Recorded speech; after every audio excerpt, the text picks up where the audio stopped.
ஓம் நம சிவாய. வாக்குண்டாம் நல்ல மனமுண்டாம் மாமலராள் நோக்குண்டாம் மேனினுடங்காது பூக்கொண்டு துப்பார் திருமேனி தும்பிக்கையான் பாதம் தப்பாமல் ஷாருவார் தமக்கு. அரண்நாமம் 1000 உலகத்துக்கு நன்மை புரிகிறவர் அப்படின்னு சொல்லித்து 684வது திருநாமம். அடுத்த 685வது திருநாமம் என்ன சொல்கிறது அப்படின்னா ஓம் தரவே நமஹா அப்படின்னு இருக்கு.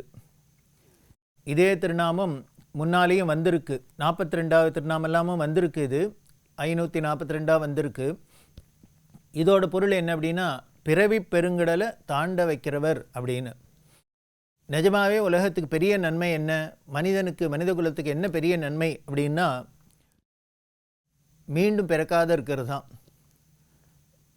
அடியார்கள்லாம் வேண்டுறாள் இல்லையோ, மீண்டும் பிறவாத நிலை வேணும்.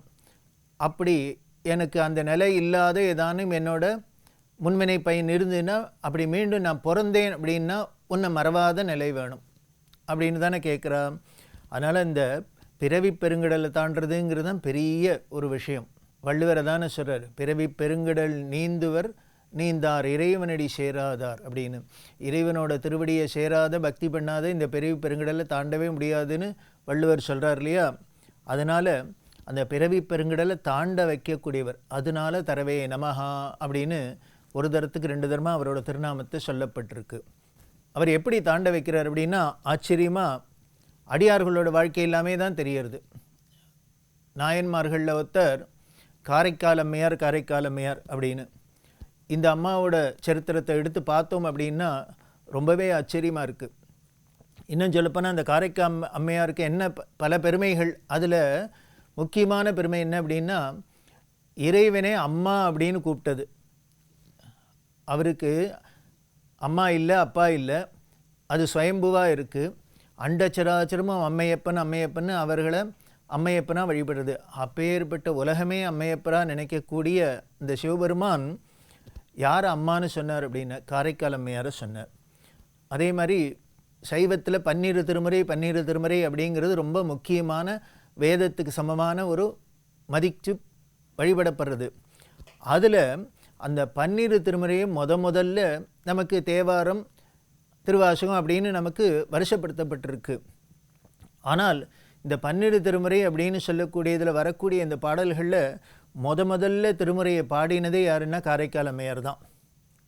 அற்புத திருவந்தாதி அப்படின்னு பாடினா, அப்புறம் இரட்டை மணிமாலை அப்படின்லாம் பாடினா. அது ஞானசம்பந்த பெருமானோட தேவாரத்தை முதல்ல வச்சுருந்தா கூட அவருக்கு முன்னாலே இந்த அம்மா தான் சிவபெருமானை புகழ்ந்து பாடினது, திருமறைக்கு ஆரம்பகர்த்தா அப்படின்னும் சொல்லலாம். அப்படி இருக்கக்கூடிய அம்மையார் காரைக்காலில் இருந்ததுனாலே காரைக்கால் அம்மையார்னு பேராக இருக்குது. அவளோட அப்பா அம்மா வச்ச பேர் புனிதவதின்னு பேர் வச்சா. அந்த பேருக்கு ஏத்தாப்புலே ரொம்ப புனிதமான ஒரு மங்கையர்கரசியாக இருந்திருக்கா அப்படின்னு தெரியுது. பூம்புகார் அப்படின்னு சொல்லும் இல்லையா, காவிரி பூம்பட்டினம். அந்த பட்டினத்தில் தனதத்தர் அப்படின்னு வழிவு குலத்தில் இருந்தார். அந்த தம்பதிகளுக்கு ரொம்ப நாள் குழந்தை இல்லை. ரொம்ப சிவபக்தர்கள். சிவபெருமான்கிட்ட வேண்டிண்டா. சிவன் அருளால் ஒரு பொண்ணு பிறந்தது. அந்த பொண்ணுக்கு தான் புனிதவதி அப்படின்னு பேர் வச்சா. நல்ல செல்வ செழிப்புள்ள ஒரு குடும்பம், வணிக குடும்பம் அப்படின்னா நல்ல செல்வ செழிப்பு உள்ள குடும்பம். குழந்தைய ரொம்ப செல்லமாக வளர்க்குறது மட்டும் இல்லை, சின்ன வயசுலேருந்தே குழந்தைக்கு பக்தியை ஊட்டி வளர்த்தா. அதுதான் முக்கியம். ஒரு 5 விளையாது 50 விளையாது அப்படின்னு சொல்லுவார் இல்லையா. அந்த சின்ன வயசுலேருந்தே எந்த ஒரு நல்ல பழக்கமாக இருக்கட்டும், பக்தியாக இருக்கட்டும், வினயமாக இருக்கட்டும், அடக்கமாக இருக்கட்டும், அந்த சின்ன வயசுலேருந்தே வந்தால் உண்டு. இல்லைன்னா போக போக அது வரத்துக்கு வாய்ப்பே இல்லாத போயிடும். அதனால் புனிதவதிக்கு தனதத்தர் நல்ல பக்தியை ஊட்டி வளர்த்தர். இந்த அம்மா பிறந்த அன்னிலேருந்து நினைவு தெரிஞ்ச நாள் அப்படின்லாம் இந்த அடியார்களோட சரித்திரத்தெல்லாம் அவள் அப்படி தான் சொல்கிறாள். தனக்குன்னு ஒரு நினைவு தெரிஞ்ச நாள்லேருந்து அவரோட திருவடியை மறக்காத இருக்கிறது அப்படின்னு. அது மாதிரி தான் காரைக்கால் அம்மையார் வளர்ந்துட்டு வரா, பக்தி பண்ணிட்டு வரா. அப்படி வரத்தே இந்த அம்மாவுக்கு கல்யாண பருவம் வந்தது. கல்யாணம் பண்ணணும் அப்படின்னா இவர்களுக்கு நல்ல வணிகர் குடும்பமாக, வணிக குலமாக, அதனால் அதுக்கேற்ற ஒரு மதிப்புள்ள ஒரு குடும்பத்தை தேடினா நாகப்பட்டினம் அப்படிங்கிற இடத்துல பரமதத்தன் அப்படிங்கிற ஒருத்தர், அவருக்கு இவரை மணம் முடிச்சா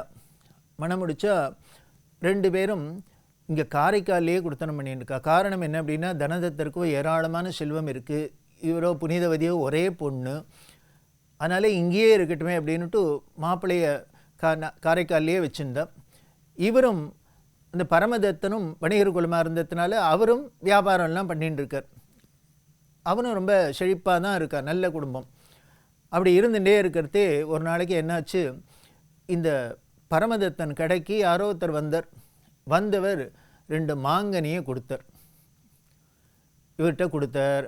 இது ரொம்ப அபூர்வமான நல்ல மாம்பழம் அப்படின்னு சொல்லி, உயர்ந்த மாம்பழம்னு சொல்லி கொடுத்தாரா.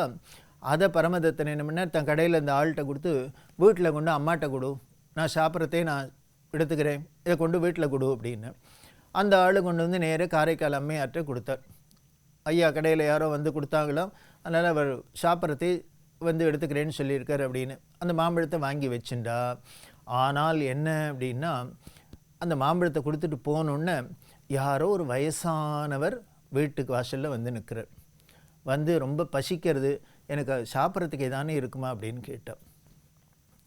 நமது கலாச்சாரத்தில், நமது பாரத தேசத்தில் இப்படி யார் முன்ன பின்ன தெரியாதவர்கள் வந்தாலும் வீட்டில் வந்து பசி அப்படின்னு சொன்னால் உடனே சாப்பாடு போடணும் அப்படிங்கிறது நம்மளோட கலாச்சாரம். வேதம் விதிக்கிற கட்டளை, வேதம் அப்படியே சொல்கிறது.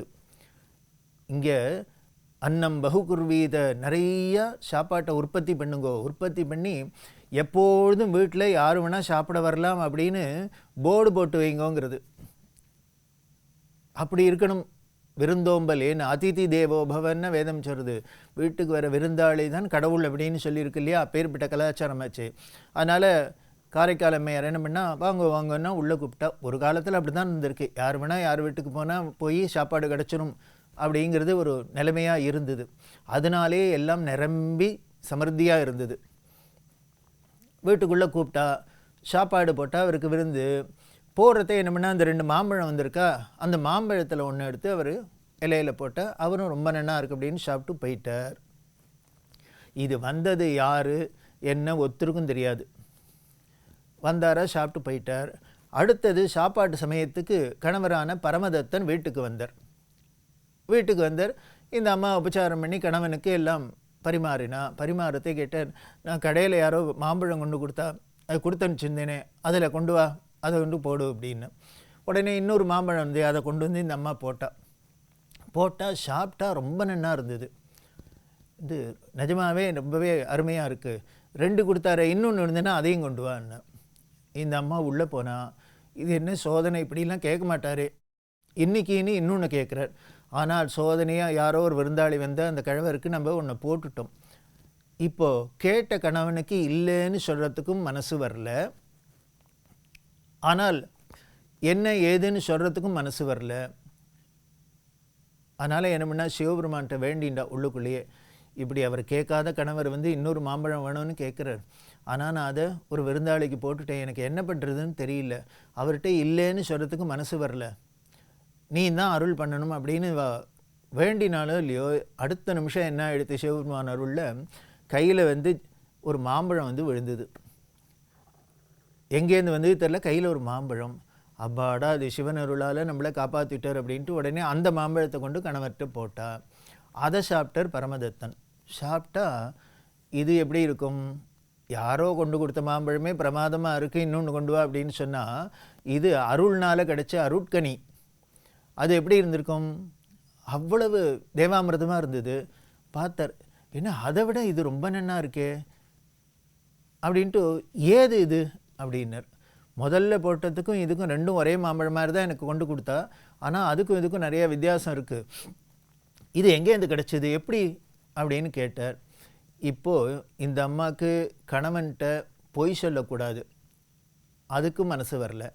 ஆனால் இப்படி தெய்வீகமாக ஏதோ ஒரு திருஅருள்னால் வந்திருக்குன்னு சொன்னால் அவர் அதை நம்புவரா மாட்டாரா அதுவும் தெரியாது.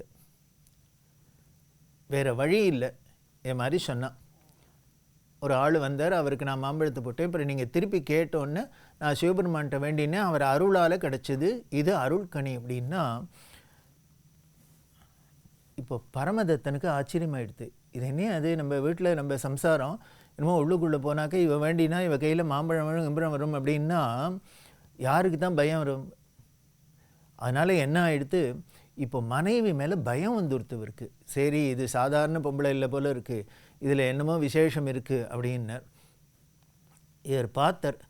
அதுக்கப்புறம் இந்த மனைவி அப்படின்னு இந்த அம்மாவை பார்க்கறதுக்கே அவகிட்ட பேசுறதுக்கே நெருங்கிறதுக்கே இவருக்கு பயம் வந்துடுத்து கணவனாக இருந்த பரமதத்தனுக்கு.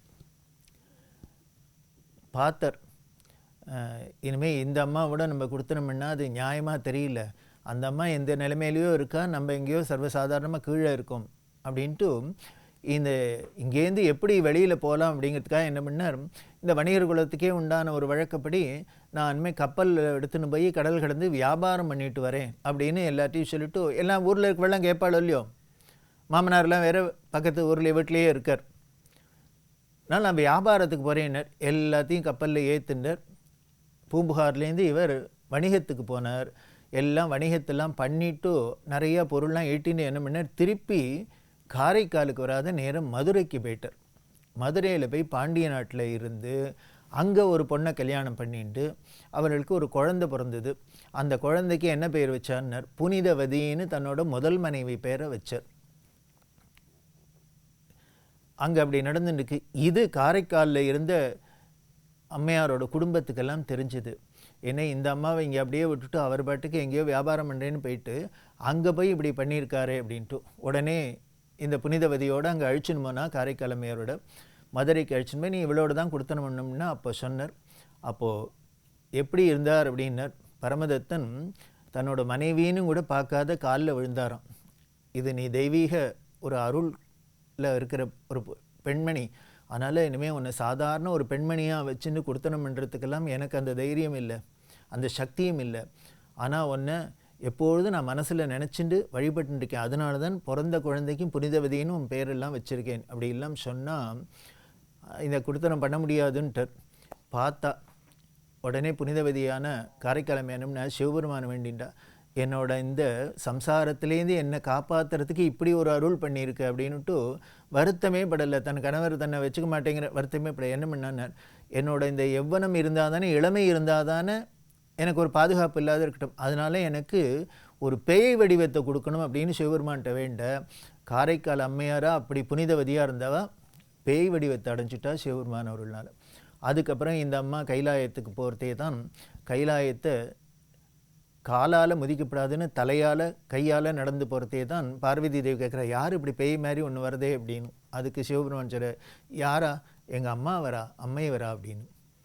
அப்படி இல்லாமல் இருந்து அங்கே கைலாயத்தில் போய் சிவபெருமான தரிசனம் பண்ணுறதே, உனக்கு என்ன வரம் வேணுங்கிற, எனக்கு வேறு என்ன வரம் வேணும், ஒன்றும் வேண்டாம், உன்னோட ஆனந்த தாண்டவத்தை எப்பொழுதும் நான் பார்த்துட்டு இருக்கணும், நீ ஆடுறதுக்கு நான் பாடணும், அப்படி இருக்கணும்னு சொல்கிறதே தான் திருஆலங்காடுன்னு திருத்தலத்துக்கு வா, அங்கே நான் ஆடிண்டே இருப்பேன், நீ பாடிண்டே இருக்கலாம் அப்படின்னு சொல்ல திருவாங்காட்டில் வந்து அப்போ தான் அற்புத திருவந்தாதி இரட்டமணி மாலெல்லாம் பாட சிவபெருமான் ஆடின்னு இருக்கு. இன்றைக்கும் எல்லா சிவன் கோவிலையும் நடராஜர் சன்னதியில் பார்த்தா காரைக்கால் அம்மையார் கையில் தாளத்தை வச்சுட்டு பாடின்னு இருக்கிறாப்புல தான் இருக்கும். அங்கேயே அந்த அம்மா முக்தி அடைஞ்சதாக நமக்கு வரலாறு தெரிவிக்கிறது. இப்படி பிறவி அப்படிங்கிற இந்த பெரிய கடலை, இந்த சம்சாரத்தை எப்படி இல்லாமல் இவர் தாண்ட வைக்கிறார் அப்படிங்கிறதுக்கு இவர்களோட சரித்திரம்லாம் நமக்கு ஒரு படிப்பணியாக இருக்குது. அப்படி ஒரு பக்தி நமக்கும் வரட்டும், பிறவி பெருங்கடலை தாண்டுவோம்னு சொல்லி அந்த சிவபெருமானோட பெருமையிலே இன்னும் பல விஷயங்களை தொடர்ந்து பார்க்கலாம். ஓம் நம சிவாய.